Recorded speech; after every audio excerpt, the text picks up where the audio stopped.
What happens when a billionaire thinks he can destroy a dead preacher's memory? What happens when that preacher's daughter has been waiting her whole life for this moment? What happens when silence becomes the deadliest weapon in the room? This is the story of 3 minutes that changed everything. 3 minutes when Jasmine Crockett took her father's legacy and turned it into a weapon that even Donald Trump couldn't fight. But to understand what happened in that room, you need to know what happened 30 years before. You need to know about a man who never owned a tower, never signed a billion-dollar deal, never had his name in gold letters. But somehow, he built something stronger than steel. He built people. The room felt like a battlefield before the first shot was fired. Cold marble walls. American flags hanging like curtains over a grave. The air was so thick you could cut it with a knife. Everyone knew this wasn't going to be about housing policy. This was going to be about blood. Camera crews lined the walls like vultures. Reporters checked their phones every few seconds. This was the hearing everyone had been waiting for. The day Donald Trump would face the daughter of the man whose project he destroyed 20 years ago. But nobody expected what was coming. Nobody expected that a worn-out Bible and a pair of old dog tags would bring down a man who thought he was untouchable. Donald Trump walked into that room like he owned it. Red tie blazing like a warning flag. Hair perfect, shoulders wide. That smirk painted across his face like war paint. Behind him marched an army of lawyers in suits that cost more than most people make in a year. He didn't just sit down. He claimed his throne. The Republicans were already on their feet clapping like it was the Super Bowl. Some were laughing before he even opened his mouth. They thought they were about to watch a massacre. They were right. They just didn't know who was going to die. Then the doors opened again. But this time, no music played. No cameras flashed. No one shouted her name. Jasmine Crockett entered that room like a ghost walking back into the house where she died. Her heels didn't click on the marble. They struck. Each step was deliberate, measured, like someone walking to their own execution. But she wasn't the one who was going to die today. She wore a simple black suit. No jewelry except for a small silver cross around her neck. But in her left hand, she carried something that glinted in the light. Something small and metallic. Something that would change everything. As she walked to her seat, every eye in the room followed her. Some with curiosity. Some with hatred. Some with fear. Because even though nobody knew what she was carrying, everybody could feel it. The weight of it. The power of it. She sat down directly across from Trump. Close enough to see the pores in his skin. Close enough to hear him breathe. Close enough to watch his empire crumble when the time came. Trump stared at her for a moment. Then he looked away. Just for a second. But the cameras caught it. And America saw it. The first crack in his armor. Who was Joseph Crockett? Most people never heard his name until the day his daughter made it impossible to forget. But for 37 years, he was the most important man in South Dallas that nobody knew about. He preached in a basement church with cracked walls and a leaking roof. Folding chairs that wobbled when you sat down. A piano that was missing half its keys. Most Sundays, maybe 30 people showed up. On good Sundays, 50. But Joseph Crockett didn't measure success by numbers. He measured it by lives. And in that broken-down basement, he saved more souls than megachurches with million-dollar budgets. He married teenage mothers when their families disowned them. He buried homeless veterans when the government forgot them. He fed people who couldn't afford food. He sheltered people who had nowhere to go. He loved people who thought they were unlovable. In 1995, a 15-year-old kid named Marcus ran away from home, lived on the streets for 3 months, ate garbage, slept in doorways. One night, he broke into Joseph's church just to get out of the cold. Joseph found him there at 6 in the morning. Did he call the police? Did he throw him out? No. He made him breakfast. He gave him a place to sleep. He taught him to read. Today, Marcus is Dr. Marcus Williams, chief of surgery at Dallas Presbyterian Hospital. That was Joseph Crockett. He didn't build towers. He built doctors. He didn't create empires. He created hope. In 2003, the city of Dallas had a problem. Too many poor families. Not enough affordable housing. Homelessness was spreading like a disease. Crime was getting worse. Something had to be done. That's when they announced the Crockett Commons Initiative, a revolutionary housing project that would build homes for people who couldn't afford them. Federal funding, private investment, hope for families who had been forgotten by the American dream. They named it after Joseph Crockett, the man who had spent his life advocating for the forgotten. The man who believed that everyone deserved a roof over their head and a place to call home. The groundbreaking ceremony was supposed to be a celebration. Jasmine was 17 years old. She watched her father give the opening prayer with tears in his eyes. His hands shook when he held the microphone. Not from nerves, from hope.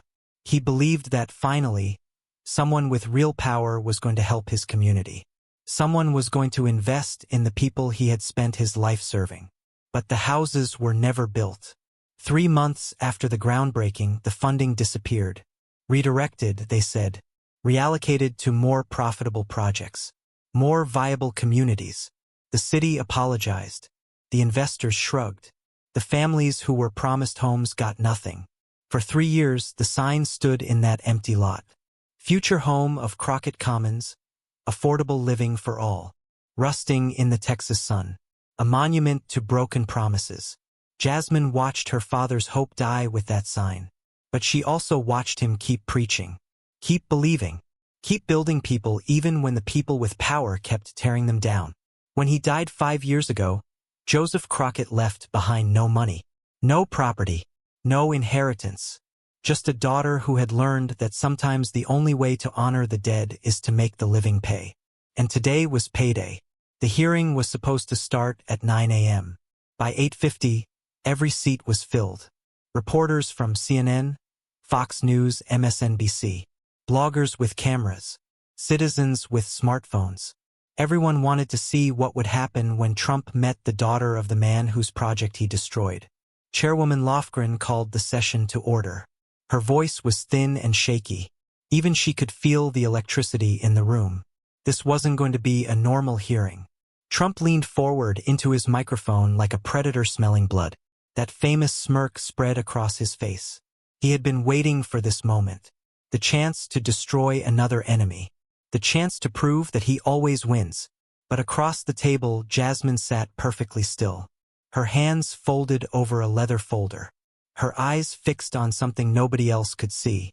In her left hand, hidden beneath the table, she held those dog tags so tight her knuckles turned white. Trump cleared his throat. The room went silent.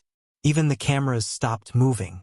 Everyone knew that whatever came out of his mouth next would make headlines around the world. And then he spoke. "Let's be honest," Trump said, that smirk getting wider with every word. "This isn't about housing. This is about turning sermons into subsidies. Feel-good speeches dressed up like policy." The Republican side erupted. Not polite chuckles. Real laughter. The kind that comes from watching someone else's pain become your entertainment. Some congressmen slapped the table. Others wiped tears from their eyes. Trump fed off the sound like a vampire feeds off blood. He leaned back in his chair, gesturing with his hands like he was conducting an orchestra of cruelty. "I mean, really?" he continued, voice dripping with contempt. "Her father preached to what? 30 people in a basement? I house 30,000 people in one tower. That's the difference between success and failure, folks." More laughter. Louder this time. One congressman from Florida actually stood up and applauded. Another one from Texas shouted, "Tell the truth." But Jasmine didn't move, didn't blink, didn't even twitch. She sat there like a statue carved from stone. But beneath the table, her grip on those dog tags tightened until the metal cut into her skin. Trump wasn't finished. He was just getting started. "People like her," he said, pointing across the table like he was identifying a criminal. "They love to talk about legacy." "What legacy?" Her dad read Bible verses while I rewrote skylines. He gave speeches in moldy basements while I built penthouses that touched the clouds. The cruelty wasn't just in his words. It was in his tone. Like he wasn't insulting a dead man. Like he was correcting history, rewriting the story while the cameras rolled. You want to talk about building America? Trump continued, his voice rising to a shout. I've employed more people than her father ever met. I've created more wealth than her father ever dreamed of. I've built more in 1 year than her father built in his entire pathetic life. The room exploded with applause. Republicans jumping to their feet. Some actually cheering like they were at a campaign rally. The sound was deafening. But in the middle of all that noise, Jasmine Crockett sat in perfect silence. And that silence was starting to feel dangerous. One camera zoomed in on her face. Stone-cold calm. Another camera caught her hands. Perfectly still except for the one beneath the table, gripping those dog tags like her life depended on it. Trump noticed her silence, and it seemed to irritate him more than any response could have. She's waiting for pity points, he said, his voice turning nasty. That's what this is. A little Bible and some church boy nostalgia. Like that pays rent. Like that builds houses. A few Republicans laughed, but it was weaker this time. Nervous. Because even they could feel something shifting in the room. Something in the air was changing. Trump tried to smirk again, but it looked forced. Desperate. Like a man trying to convince himself he was still winning a game he was already losing. That's when Jasmine finally moved. Slowly, deliberately, she reached into her leather folder. Not rushed, not dramatic. Like someone opening a letter they had been saving for exactly the right moment. The room held its breath. She pulled out a book. Old, worn. The corners soft from decades of handling. The cover faded to the color of dried blood. It didn't make a sound when she placed it on the table, but the weight of it seemed to shake the entire chamber. Trump scoffed. Here we go, he muttered, but his voice cracked just a little. Just enough for the microphones to catch it. The book was a Bible, but not just any Bible. This one had a story.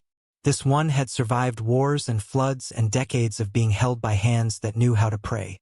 On the front cover, in faded gold letters, were the initials J.C. Joseph Crockett. The same man Trump had spent the last 10 minutes mocking was about to speak from beyond the grave. Jasmine opened the Bible to a bookmarked page. She turned it sideways and slid it toward the center of the table, right between her and Trump. No words, no explanation. Just placement. The cameras zoomed in.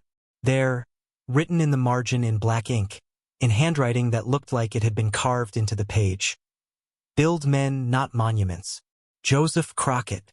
The words hung in the air like smoke from a fire that refused to die. The laughter stopped. The smirks disappeared. Even the Republicans who had been cheering a moment ago went silent.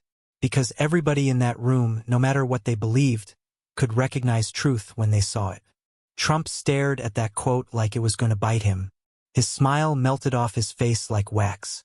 His hands, which had been gesturing confidently a moment ago, curled into fists. For the first time in his life, Donald Trump had nothing to say. But the Bible wasn't the only weapon Jasmine had brought to this war. She reached beneath the table and slowly brought up her other hand. The one that had been hidden since she walked into the room. The one that had been gripping something so tight her knuckles had turned white. She opened her palm. There they were. 2 pieces of metal connected by a chain. Dull silver. Worn smooth. Old enough to have stories. Important enough to have survived decades of being carried by someone who never forgot what they meant. Dog tags. But not from Vietnam. Not from Iraq or Afghanistan. These were from a different kind of war. A war most people never heard about. These belong to my father, Jasmine said.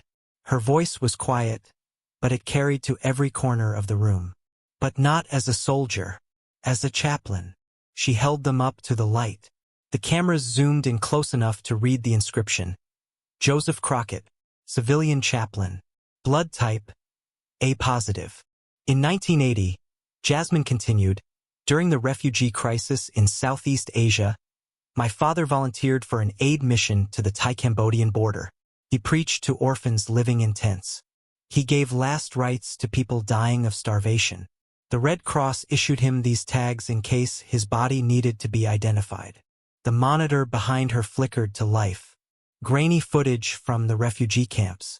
tents stretching to the horizon, children with hollow eyes, people who had lost everything but hope. And there, in the corner of one frame, barely visible but unmistakable, was a figure in civilian clothes kneeling beside a dying woman, holding her hand as she passed from this world to the next. Joseph Crockett. He had no rank, Jasmine said, her voice getting stronger with every word. No weapon, no armor, just a Bible and a notebook full of names he promised never to forget. She placed the dog tags on the table next to the Bible. The soft clink of metal on wood echoed through the chamber like a bell tolling for the dead. My father didn't need towers, she said, looking directly at Trump. He walked through camps with no walls, in shoes that bled through at the soles. He didn't sign checks. He carried bodies. He didn't build monuments to himself. He buried strangers like they were family. Trump looked like he had been slapped. His mouth opened and closed like a fish drowning in air. For the first time in decades, the man who always had something to say had been struck speechless. But Jasmine wasn't done. She was just getting started. The silence in the room was so complete you could hear people breathing. Trump sat frozen, staring at the dog tags and the Bible like they were bombs that might explode at any moment. Then the phones started ringing. Not just in the chamber, everywhere. C-SPAN's switchboard lit up like a Christmas tree. CNN's producers scrambled as their live stream exploded with comments. Social media went insane. The first call came through on the public feed.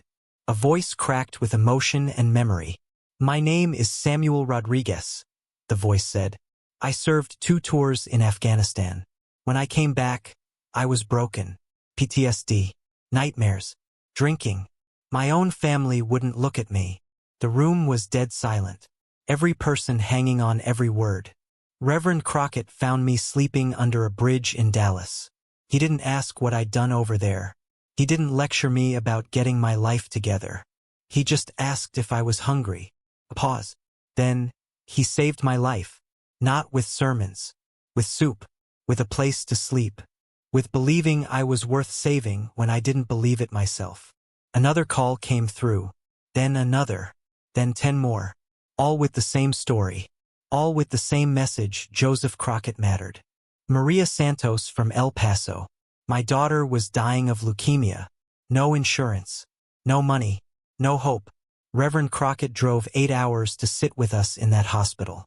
When she died, he carried her casket himself. This is Dr. Michael Thompson from Atlanta. Reverend Crockett taught me to read when I was 12. Bought my school supplies when my mother couldn't afford them. I'm a surgeon now because of that man. Jennifer Williams from Detroit. Reverend Crockett married me and my husband when no other church would. We were too young, too poor, too broken. He said love was love, and everyone deserved to be celebrated. The calls kept coming. Hundreds of them, then thousands. Each one a life that Joseph Crockett had touched. Each one a person he had built when the world tried to tear them down. Trump's team was in full panic mode. Lawyers whispering frantically. Aides checking their phones. They were trying to figure out how to stop a flood that had already broken the dam. But you can't spin the truth when it's coming from everywhere at once. You can't silence voices when they're speaking in unison. You can't fight a ghost when the ghost has an army. On Twitter, #Joseph Crockett was trending worldwide. Stories pouring in from every state. Photos of weddings he performed. Funerals he conducted. Lives he saved. But that wasn't the end. That was just the beginning. Because Jasmine Crockett had saved the best for last. She reached into her folder one more time. Her movements were slow, deliberate, like someone handling something sacred. When her hand emerged, it held a single piece of paper, yellowed with age, creased from being folded and unfolded 1,000 times. This is my father's will, she said. The room went silent again. Even the phone calls stopped. Everyone leaning forward to hear what came next. There's no money in it, Jasmine continued. No property. No inheritance. Just one message. She unfolded the paper with the care of someone opening a prayer book. Her eyes scanned the handwritten words, and for the first time since she entered the room, her voice trembled. To my daughter Jasmine, she read aloud. I leave you my sermon. It's unfinished. You will finish it. You will speak it louder than I ever could. Because your voice will carry farther than mine ever did. Tears were falling in the gallery now. Not just from Democrats. Not just from supporters. Even some of the Republicans who had been laughing at the beginning were wiping their eyes. But Jasmine wasn't crying. Her voice was strong now. Stronger than it had ever been. You built towers, she said, looking directly at Trump. You poured concrete and chased skylines. You carved your name in gold and called it legacy. But names fade. Gold tarnishes. Towers fall. She stood up slowly. Not for drama. Not for effect. But because the weight she had been carrying for 5 years was finally ready to be set down. My father built something you never could, she said. He built hope. He built faith. He built people. And people don't crumble. People don't rust. People remember. People carry on. People build other people. The chamber erupted. Not with applause, but with something deeper. Recognition. Witness. The sound of an entire room realizing they had just seen something that would change them forever. But Trump still wasn't done. He had one more weapon. One last desperate attempt to tear down what he couldn't understand. He slammed his fist on the table. The sound cracked through the room like a gunshot. This is a witch hunt, he screamed. His face was red. His hair was messy. The cool confidence was gone, replaced by raw desperation. This isn't about housing, he continued, spittle flying from his mouth. This is a damn sermon. This is emotional manipulation. This is fake news. He was on his feet now, pacing behind his chair like a caged animal. His lawyers were trying to get him to sit down, but he ignored them. I've built more homes than anyone in this room, he shouted. I've employed thousands of people. I've made billions of dollars. And you think some dusty Bible and a sad story are going to erase that?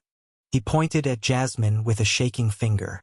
Your father was a nobody, a failure in a robe. He never built anything that mattered. He never made any real difference. The room was silent, waiting, watching, wondering if Jasmine would fight back with the same weapons Trump was using. She didn't. Instead, she did something that no one expected. Something that hit harder than any insult ever could. She smiled. Not a smirk. Not a sneer. A real smile. Sad and beautiful and full of something that Trump would never understand. You're right, she said quietly. My father never built anything that mattered to you. He never made billions of dollars. He never had his name on a tower. He never owned an empire. She picked up the dog tags and held them close to her heart. But he built me, and I built a life serving people you forgot. And those people built lives serving others. And those others built lives serving their communities. And those communities built a movement. And that movement built change. She looked around the room, at the cameras, at the faces, at the history being written in real time. You build monuments to yourself. My father built monuments to love. And love lasts longer than gold. Love outlives towers. Love echoes through generations. She sat back down, folded her hands, and smiled again. The sermon is finished now. The room exploded. Not with applause. With something bigger. Something that hadn't happened in Congress in decades. People were on their feet. Not just Democrats. Republicans too. Reporters. Gallery visitors. Even some of Trump's own staff. They weren't clapping for politics. They weren't cheering for their team. They were witnessing something pure. Something true. Something that reminded them why they got into public service in the first place. Trump looked around the room like a man who had just realized he was outnumbered. His empire of cruelty was crumbling. His army of cynicism was deserting. His weapons of mockery had been turned against him. He tried to smirk one more time, but his mouth wouldn't cooperate. He tried to speak, but no words came. He tried to fight, but there was nothing left to fight with. So he did the only thing he had left. He ran. Without a word, without a statement, without even a tweet, Donald Trump gathered his papers and walked out of that chamber. His lawyers followed behind him like pallbearers at a funeral. the funeral of his own credibility. Jasmine remained at the table, alone with her father's Bible and his dog tags and his memory. She pressed her fingers to the worn cover one last time, then carefully packed everything away. But something remained in that room, something that couldn't be packed away or forgotten or erased. The echo of a sermon that had finally found its ending. Outside the capital, the world had changed. Hashtag Crockett Built Me was trending in every country with internet access. Stories poured in from people who had been touched by Joseph Crockett's life. Some famous, most unknown, all carrying the same message. This man mattered. News anchors who had come to cover a political fight found themselves wiping tears on live television. Political commentators who made their living on cynicism suddenly couldn't find words harsh enough to describe what they had witnessed. Even Fox News, Trump's most loyal defender, struggled to spin what had happened. How do you mock the dead when the dead have just proven they're more alive than the living? But the real victory wasn't in the headlines or the hashtags. It was in the phone calls that kept coming. Thousands of them, people sharing stories of kindness, acts of service, moments of grace. Joseph Crockett had been dead for 5 years. But on this day, in this chamber, he had never been more alive. And his daughter had kept her promise. She had finished the sermon. She had spoken it loud enough for the world to hear. Some voices don't die when the body does. Some sermons don't end when the preacher goes home. Some legacies don't crumble when the monuments fall. Today, the world learned that the most powerful weapon isn't money or fame or political influence. It's love. It's memory. It's the truth of a life well lived echoing through the voices of those who were touched by it. Jasmine Crockett didn't just defend her father's legacy. She resurrected it. She turned mockery into monument. She transformed silence into sermon. She proved that some things are stronger than towers, more valuable than gold, more lasting than empires. She proved that people who build people never really die. They just wait for the right moment to speak again. And when they do, the whole world stops to listen. The hearing ended. But the sermon continues. In every life that chooses service over selfishness. In every act of kindness that expects no reward. In every voice that speaks for those who cannot speak for themselves. This is what legacy really looks like. Not gold letters on a tower, but love carved into human hearts. Forever.